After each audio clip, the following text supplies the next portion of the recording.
friends, and welcome back to my channel. My name is Shannon, and today I'm going to be doing something totally different to what I normally do and be sharing with you some anticipated releases. So if you're new here, one thing you will not know about me is that I would be what you would call a backlisted booktuber, because I mainly talk about backlisted books, which are any books apart from new releases. For instance, one thing you would not find here on my channel are sort of like vlogs to do with any of the prize-winning books. I don't often do videos on new releases, and there are several reasons for that. The main one being that I'm a really slow reader, so by the time I got round to them it would probably take me about a year, and that it would push aside all the books that I do want to read. Because I'm a slow reader, I'm already so behind on so many books that were released in the last 5 years. And on top of that, I am a massive mood reader, and I do set TBRs depending on my mood. So when a book does get released, and I do pre-order quite often, especially if it's an author I've already read before, or a new book in a series, or just in general a book that I've been anticipating, which is what this video is going to be about. I do, like I say, pre-order books, but by the time they arrive, they'll be on my shelves for at least 2 years before I read them, and that's just because of me being a slow reader and the fact that I'm a mood reader. But that is totally fine, because there are so many booktubers out there who obviously are so hot on the new releases and anticipated releases, and doing vlogs on, like I say, a lot of the prize winners. For instance, obviously one of my closest friends, Shah from Thoroughly Enjoyed Books, recently I've been loving her content on the vlogs for the Booker Prize and the Women's Prize for Fiction. Another one of my all-time favourite booktubers and people in general is Victoria from What Victoria Read, and she's another person who I would say that does videos on quite a lot of sort of anticipated and new releases. She gets a lot of advanced reader copies and reads them in time for their release date. So again, I will link both of these lovely humans in the description box, and if I do think of any more, because there's tons more, I will of course link them in the description box for you to go and check out. But today, yes, I am going to be sharing the grand total of 4 anticipated releases that I'm just very excited about, and one of them actually comes out tomorrow. But the reason why I wanted to do this was it's just 4 books that I'm really excited about having in my possession, and I wanted to share that excitement with you guys. So without further ado, I'm going to stop babbling on, and that gives you a hint to one of the anticipated releases. And I'm just going to get straight into the 4 books I want to talk about today. So this is Editing Shannon here, who has since realised it's actually pronounced babble, not babble. So every single time I say babble in this video, please ignore the fact that I've said that and just think that I'm saying babble, because that is the correct pronunciation.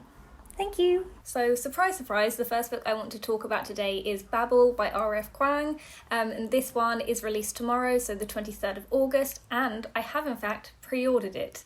Now there are several reasons why, for me personally, this is just a massive shock to be both eagerly anticipating this book, and the fact that I've pre-ordered it is that it's a fantasy book and it's massive. And over the last few years, I've massively gone off fantasy, and I realised today, actually, when I was thinking about it, that it was because of the pandemic.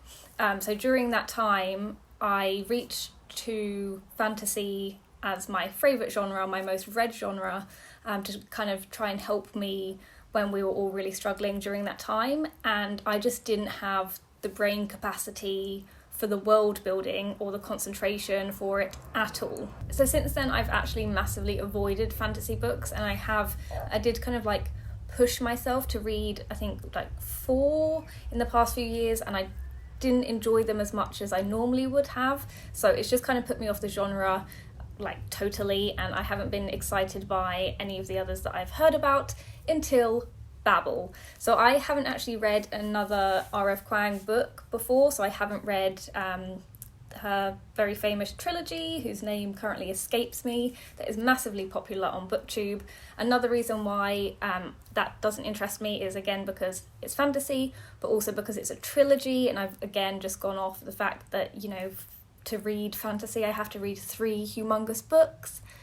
It takes me time to read them, and if I'm just not interested or don't have the capacity to deal with that, then it's going to be a struggle for me and it's not going to be enjoyable. However, like I said, I read the synopsis of Babble and I was immediately sold, and after my job interview that I had a few weeks ago, I thought I'd treat myself by pre-ordering it because it's also a beautiful book. The Poppy War, that's what the other book series is called. I kept thinking of the Dragon Republic, which might be the second or the third book, but anyway. But I'm also sat here thinking that Babble might actually be the book that gets me back into fantasy and trilogies, because if I love this, then I might want to go back and read, obviously, her previous trilogy of books, and who knows what's going to happen. But I do want to share the synopsis with you if you've been living under a rock and you haven't heard the synopsis, because it just sounds so cool. So it's set in Oxford in 1836. The city of dreaming spires. It is the centre of all knowledge and progression in the world. And at its centre is Babble, the Royal Institute of Translation, the tower from which all the power of their empire flows. That in itself, already sold. The setting, so exciting. Just the whole concept of that already, yes. Orphaned in Canton and brought to England by a mysterious guardian, Babel seemed like a paradise to Robin Swift until it became a prison. But can a student stand against an empire? Like, yes please. And the fact that it's, I do believe at this point, a standalone, again, sold me, because I've gone off trilogies, as I've already said. But yes, so excited. And I also thought I would be away on holiday when this pre-order came out, but I'm going to be here tomorrow, so I'm very excited for it to turn up on my doorstep and for me to unbox it and get super excited even more. So the next book on my list for anticipated releases, again, will come to no surprise to some of you, and that is The Marriage Portrait by Maggie O'Farrell, and this one is released on the 30th of August, and again, it's one that I've pre-ordered because, again, she is beautiful. The Waterstones exclusive edition is gorgeous, and I do believe I pre-ordered that quite a while ago. I mainly just pre-ordered it because it's Maggie O'Farrell, and the last and only other Maggie O'Farrell book I have read was Hamnet, and it immediately made me want to read more of her works because the writing was just phenomenal, and I can't see how Maggie O'Farrell can go wrong if she has writing like she had in Hamnet. Anything else she writes has got to be beautiful, in my opinion. And this one is set in Renaissance Italy, in Florence, in 1560. And again, I believe this one is a historical fiction like Hamnet was, as it follows Cosimo de' Medici's third daughter, who learns to navigate an opaque Florentine court and her extravagant new husband. So that's all I really want to know going into this, because I feel like Maggie O'Farrell's books, the same with Hamnet, you don't really want to know what you're going into, you just need a sort of like a rough outline, and that's enough for me. But yes, very excited for the writing, the setting, and obviously the storyline, and the beautiful book as well, which I have, like I said, pre-ordered. The third book I want to talk about today is Carrie Sotto is Back by Taylor Jenkins Reid, which is also being released on the 30th of August.